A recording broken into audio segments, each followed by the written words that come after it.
Good morning, thanks for tuning in. And so what we have here in the background is, believe it or not, the CN Tower. It's literally a stone's throw away across the Gardiner Expressway, and it's so foggy here on Canada Day this morning, July the 1st, 2015, that you can't even see the CN Tower.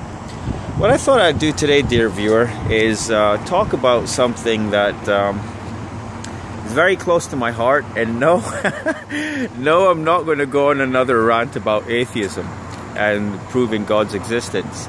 I've got over 300 YouTube channels, and I must be the most prolific failed YouTube artist out there. And so my videos on proving God's existence, or my travel videos, some of my travel videos have been pretty successful, especially the ones in Colombia.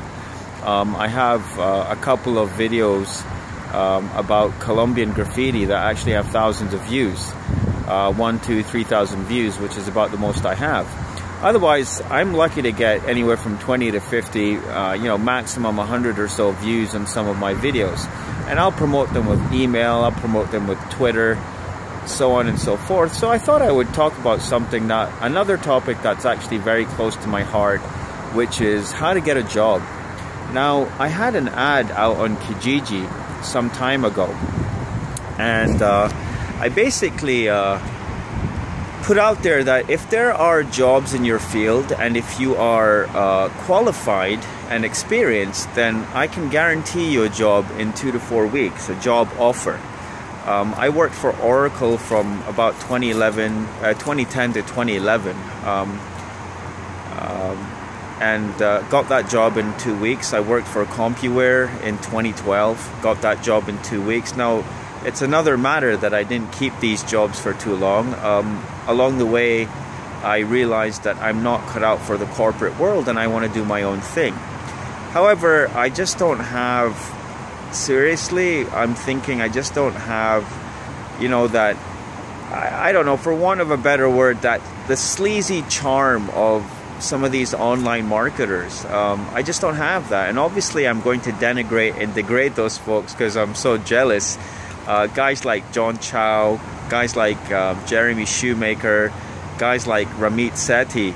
I subscribe to these guys' blogs and emails, and I get emails from them all the time, and they just have that polished, suave and charm and so on and so forth. But I have a feeling that if I have knowledge, it's my duty to impart it to others, and that I shouldn't charge for it. I mean, if I can make money along the way, that's one thing, but a lot of the times you sign up for programs and whatnot, and you end up spending, dozens and then scores and then hundreds, then thousands of dollars on programs that just don't work, and people don't seem to care. I very much care. I would rather make no money and actually impact lives and help people out big time, as opposed to be a multi-millionaire and then have my conscience gnawing at me. Maybe I've got it all wrong. Maybe these guys are all 100% legit. In any case, I'm approaching 4 minutes and I still haven't said anything about job hunting. Now, you notice I've got my security uniform on.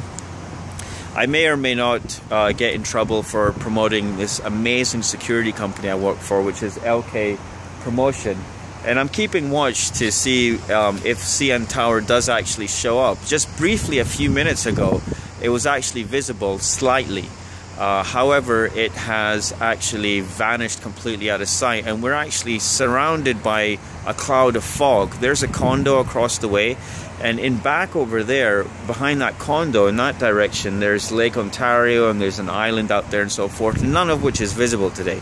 It reminds me of a saying of my good friend Oleg Cherniak in Russia that, most people say that the weather affects your mood, that if it's sunny, you'll feel good and so forth. Oleg said something very mystical and profound. He said that the weather is essentially a reflection of how you're feeling. So essentially, if you're feeling good, then the weather in your world is going to be good. It's a very profound concept. It's something like Rumi, the mystical Islamic poet, said, that you're essentially spinning your own universe. You're creating your own universe. We have godlike powers, and we just don't realize it. So, how to get a job? The first thing you do is you find job postings. Pretty easy. You go to Indeed.com, simplyhired.com. If you're in Canada, you go to iluta.ca. That's Echo, Llama, Umbrella, Tango, Alpha.ca. Put in city, put in the job title you're looking for. A whole bunch of job posts come up. Now, once again, if there are no jobs available in your field, then you need to move, or you need to find something else to do with your time. I wanted to mention that I work as a security professional, even though for me finding a job in my field is a matter of literally 2 to 4 weeks. All of my last jobs over the last 5 to 10 years literally have taken me a matter of weeks to find. And I'm going to explain very carefully or very simply the process that you should follow.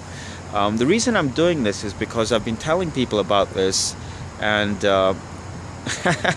yes, I know I have a habit of rambling a bit, but I hope you're patient enough to hang in there, because it will be worth your while.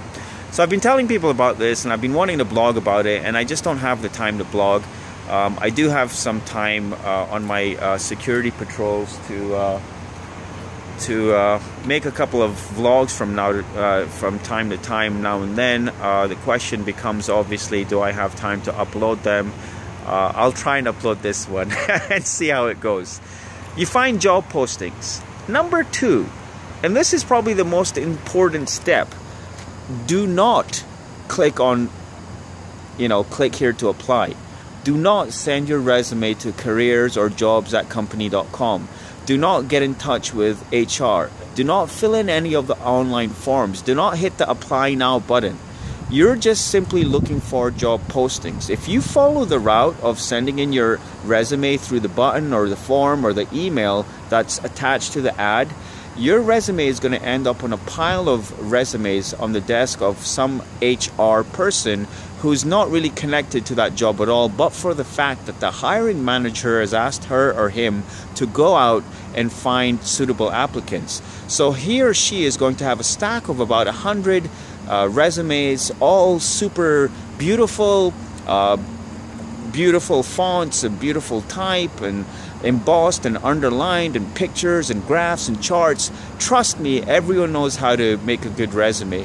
By the way, to make the best kind of resume out there, you should definitely visit rockportinstitute.com and /resumes. I believe that's what it is. What you should do is Google Rockport Institute, and they have an article called How to Create a Masterpiece of a Resume. That is a killer article, and perhaps something that I'll go over at some other point in time if this video takes off.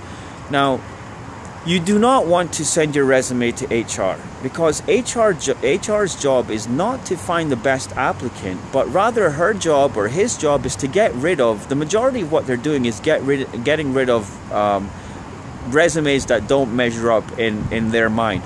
Oh my God, the font's too small. Oh my God, this guy's made spelling mistakes. Oh my God, they live out in XYZ. Oh my God, they've got a strange name. Oh my God, whatever criteria she or he has in his or her mind, it's kind of arbitrary. It's kind of like a computer. It's kind of random. And obviously the best person for the job is not represented in this equation or in this process. First of all, it's hard to translate how good you are onto a resume.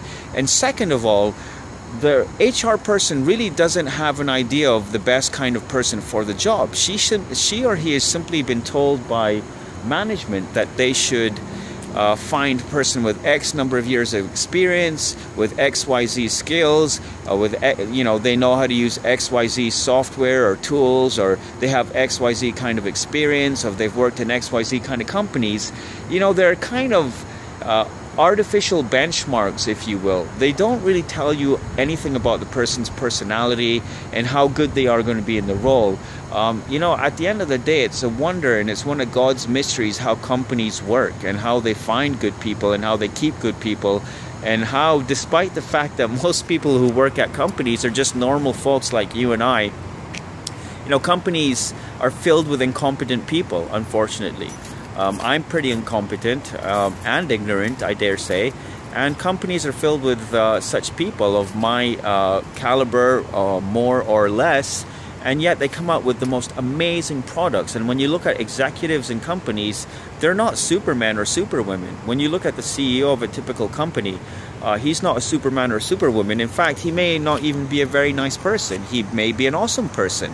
But what I'm trying to say is they are a normal person. They are normal people. And yet companies do such amazing things. And it really goes to show you the power of teamwork. In any case, I'm digressing once again. Do not send your resume to HR. What do you do? Point 3 is you find the hiring manager for your role. Now, what this means for me as a software sales professional in the corporate world is that I look for the VP of marketing, or I look for the director of marketing, or if I'm really desperate, I'll shoot resumes out to marketing managers. Not marketing, rather, sorry, sales. I'm a marketing guy now, a failed marketing consultant, as it were. Yeah, so if I'm trying to get in at IBM, I'll find the job posting, and then I'll email literally about 20 or 40 people at IBM. I'll call them and I will email them. I'll email and call 20 recruiters and 20 sales managers, directors, or VPs, whoever and whomever I can get a hold of, and believe me, it works. The question is, how do you find the hiring manager? Well, the real question is, do you know who the hiring manager for your position is? Let's say you want to be a pharmaceutical assistant.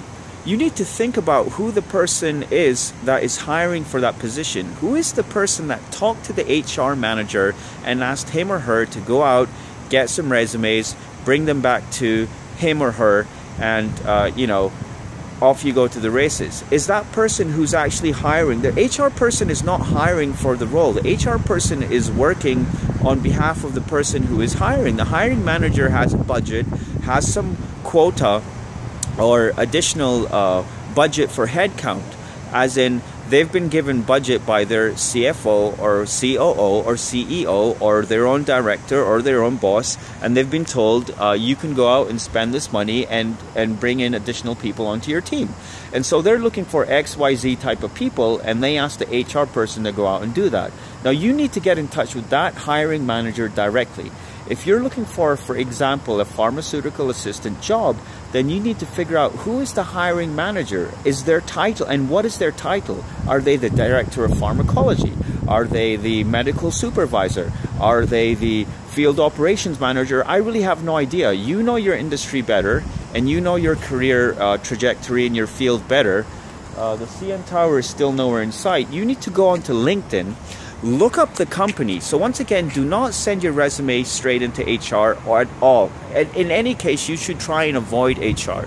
What we want to accomplish is that HR should get in touch with you, because once you get in touch with the hiring manager will then send your resume to HR, and HR will say, wow, this is amazing. The hiring manager will be like, well, this person somehow found me and sent their resume to me, and they look like a good person. I'm a famous person now, I guess, in my field, and people know me now outside the company. Somehow this guy found out about me, this guy or gal, and they've sent me their resume. So you go to LinkedIn, plug in the company, and start looking through profiles and find people connected to the job you're trying to hunt for. Now, in my case, once again, VP of marketing or VP of sales, very simple. I get in touch, get on the phone and say, call the front line, find them in the directory.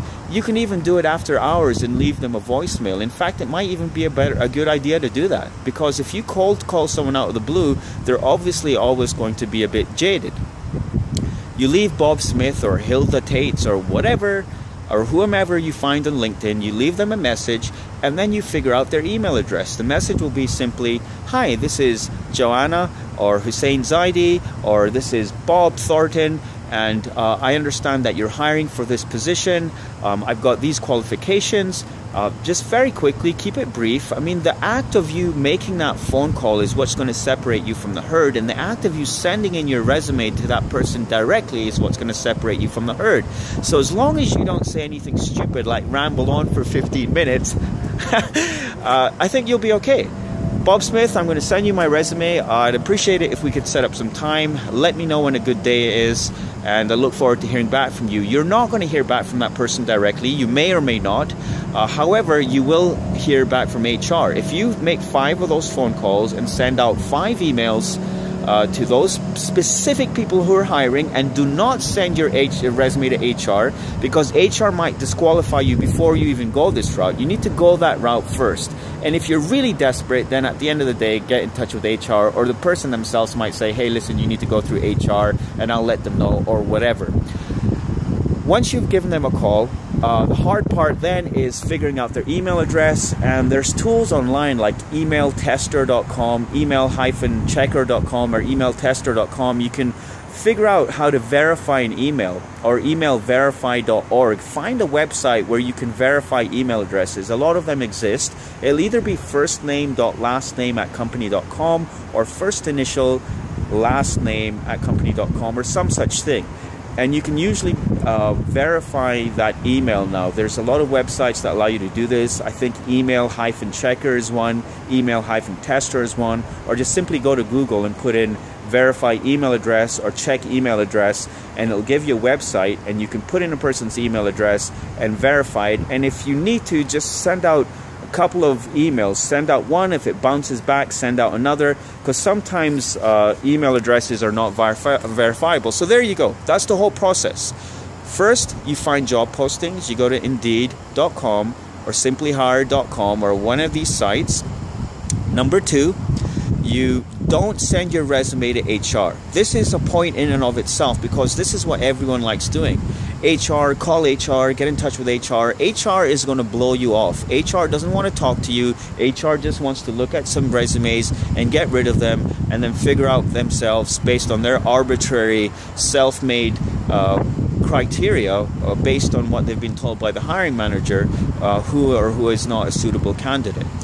So don't get in touch with HR, but what you do is go to LinkedIn, pull up the company, and figure out who the hiring manager for that job is. Once again, you're looking for directors, you're looking for VPs. You don't need to email C-level people, because C-level people are usually not the kind of people that are interested in hiring. And if you're at that level where you're looking for a C-level job, you need to be in touch with an executive headhunter. You can't just email a CFO and call him out of the blue and expect the same kind of reaction that you'd get from a director.